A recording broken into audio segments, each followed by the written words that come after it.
एक और बड़ी खबर आ रही है, जबालिया कैंप के पास सुरंग पर भीषण हमला किया गया है। हमले में हमास का टॉप कमांडर इब्राहिम बियारी मारा गया।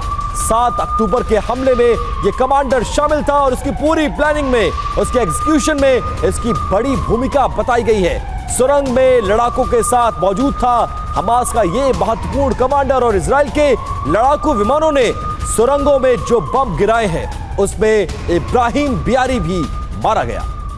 बिल्कुल, और इसकी एक एक डिटेल हम आपको दे दें। कौन था ये इब्राहिम बियारी जिसका विपिन ने जिक्र किया? हमास का ये टॉप कमांडर था और प्राइम टारगेट था इजराइल का। ये देखिए, इसकी तस्वीर आपके सामने है। हमास का ये टॉप कमांडर 7 अक्टूबर के हमले में शामिल था, जब इजराइल को दहला दिया गया था, खौफनाक बर्बर हमला किया गया था। जबालिया शरणार्थी शिविर का ये इंचार्ज था। ये जानकारी सामने आई है। सेंट्रल जबालिया बटालियन का ये मुख्य कमांडर था जिसे इजराइल ने इस हमले में मार गिराया। जहां इसके साथ साथ कुछ और जानकारी है। 2004 में अशदोद बंदरगाह में जो अटैक हुआ था उसमें भी इसकी बड़ी भूमिका थी। अशदोद बंदरगाह अटैक में 13 इजरायलियों की मौत हुई थी।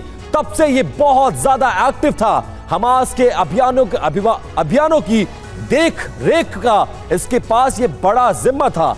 इजराइल पर हुए कई अन्य हमले में ये शामिल भी रहा है। और अब 60 सेकंड में हमारे एक्सपर्ट से समझते हैं कि हमास का क्या कोई बड़ा कमांडर जिंदा नहीं बचेगा? राजेश सर, सबसे बड़ा सवाल यही है इब्राहिम के मरने के बाद। देखिए, ये तो इजराइल ने जरूर कहा है, शुरू से ही कहा है कि वो हमास के किसी भी लड़ाके को छोड़ेंगे नहीं और हमास का खात्मा करेंगे। मतलब जब वो हमास का खात्मा करने की बात करते हैं तो हमास के जो फाइटर्स हैं, जो उसकी मिलिट्री कैपेबिलिटी है, उसको ख़त्म करने की बात कर रहे हैं। क्योंकि हमास का जो आइडिया है कि इजराइल को ख़त्म किया जाए, वो तो एक आइडियोलॉजी है। उसको ख़त्म करना बहुत मुश्किल है और उसमें बहुत समय लगेगा।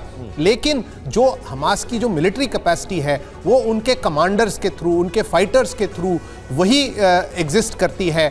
और इसको ख़त्म करने का तो उन्होंने बीड़ा शुरू से ही उठाया था। क्योंकि जो बर्बरता हमास ने दिखाई है, जिस तरह से उन्होंने लोगों को टॉर्चर किया है और जिस तरह से उन्होंने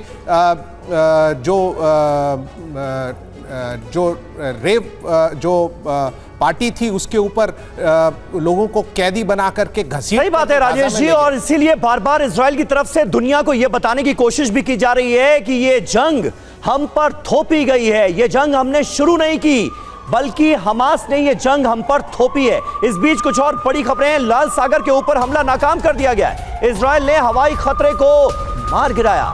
इलाट इलाके में इजराइल ने ये मार गिराया और जो हमले यहां पर अंजाम दिए जा रहे थे उसे नाकाम कर दिया गया है। इलाट इलाके में इजराइल ने ये बड़ा अटैक अंजाम दिया है।